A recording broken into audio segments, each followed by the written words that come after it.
In this video, we're going to look at the structure of a Blazor web app project and understand the purpose of all the various files and folders that make up that project. So here's our Blazor web app. Let's take a look at all the things that are included here. So first of all, every C#-based .NET project has a project file that has a csproj extension. So here's the project file for our Blazor web app. We can see it by just clicking on the project node in the Solution Explorer in Visual Studio or Visual Studio Code. This is where we have properties and settings that are used to determine how our Blazor web app project will be built and compiled. For example, here's where we're specifying the target framework version, the .NET version that we want this Blazor web app to use. This is also where you would specify dependencies, like any NuGet package references that your app is using, or any other projects that your app references. We don't currently have any of those, but you could add NuGet package references for Blazor component libraries or JavaScript interop libraries, or any other useful library from the .NET ecosystem. Now down here in Program CS, this is the entry point for our Blazor web app. This is the first C# code that will run when we execute our Blazor web app. There's a bunch of things that are going on here. Let's break it down. So first of all, up here at the top, we're calling this create builder method to create a web application builder that we're going to then use to build up our Blazor web app. Okay? Then next, we're going to add a bunch of services that will be available through dependency injection throughout the app. These are services that are needed by Blazor to be able to render Blazor components. Okay? Then we're actually building the app instance. So we've got an app now.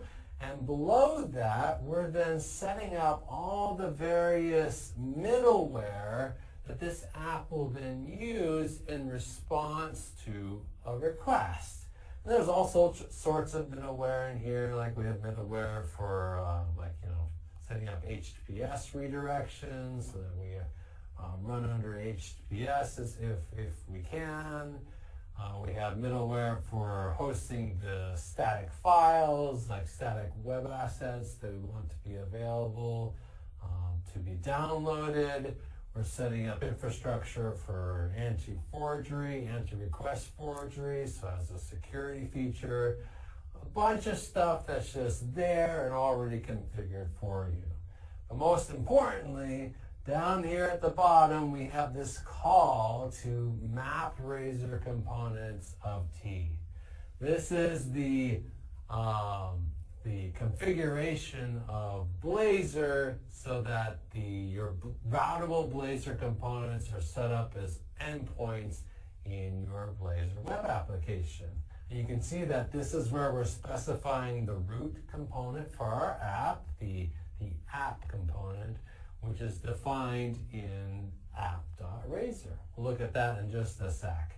Okay, and then down at the bottom, we then just run the application. So that's the main execution flow for setting up our Blazor web app and then running it. In this www root folder, over here in the File Explorer, this is where all of your static files go that you want to be downloadable. Like any of your style sheets or images, or if you have any JavaScript files. Any file that's in this folder can be downloaded. assuming it has a media type mapping. And any file that's not in this folder, like elsewhere in your project, isn't downloadable. It's not web addressable. So this is where you put all the stuff that you want to be accessible by, say, like a web browser. Okay? Now we have also a couple of JSON configuration files in here. So up above in this properties folder, there's this launch settings.json file. This configures the various settings and properties that you want to use when you're running your Blazor web app during development. For example, you can see in here that this is where we're specifying things like what URL we want to host the web app on while we're running it locally. Down below, there's another JSON file, this app settings.json. This is where you can put configuration data that you want to use actually as part of your app, like at runtime. So any settings like, URLs that you want to use when calling an external API, or config settings for talking to your database. Any of that config data that you need at runtime, you can put here. You can also configure various things in the Blazor framework itself and in ASP.NET Core, like what log level you want to use and that sort of thing. Now you'll notice that there's actually multiple of these files. There's appsettings.json and appsettings.development.json over here. What's that all about? Well, these config files can be environment specific. So the settings in appsettings.development.json will only be available when you're running the app during development. Appsettings.json will always be available, but you could also have like an appsettings.production.json, which would have production-specific configuration values. So that's part of the configuration system. All right, cool. And then up above, of course, we have our components folder where all the Blazor components live. We have app.razor, which is the root component for our app. We've seen this before. We're setting up the root HTML document. We're setting up the Blazor router and the Blazor script. Inside that routes.razor file, that's where the Blazor router component is actually being configured so that it can find all of our various pages. And the pages all live under this pages folder, so home, weather, and counter. There's also this error.razor page. This is a Blazor component, a Blazor page that will run if there's ever an unexpected error in your web application. Like an exception gets thrown, the web app will catch that and then route a request to this page so that your users can have a convenient error page, like go contact your web app administrator. Something's gone wrong. That's what that page is for. Of course, then we have the layout components up above. There's an interesting file down here at the bottom, which is this imports.razor file. What is that? This is actually not a full component.